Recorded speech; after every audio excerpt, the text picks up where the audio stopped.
ചന്ദ്രമതി പറയട്ടെ, ഗിരി അപമാനിച്ചിട്ടുണ്ടോന്നു. പറയേച്ചി.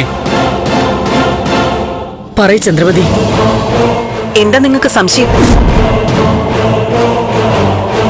സത്യമായ കാര്യങ്ങളാ ഞാൻ സിഐയോട് വിളിച്ചു പറഞ്ഞത്.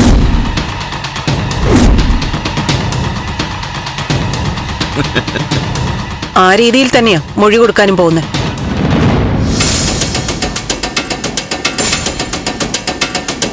സർ, മൊഴിയെടുക്കാലോ? വരും. ഓ ചന്ദ്രമതി, നീ ചതിക്കരുത്. നോക്ക്, ഗിരീഷിനെ മാത്രമല്ല, ഒരു കുടുംബത്തെ ആകെയാ നീ നശിപ്പിക്കാൻ പോകുന്നത്.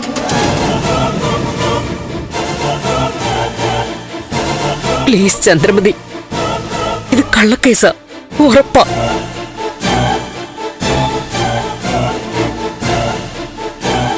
ത്യാഗരാജൻ നിന്നെ ഭീഷണിപ്പെടുത്തി ചെയ്യിക്കുന്നതാ.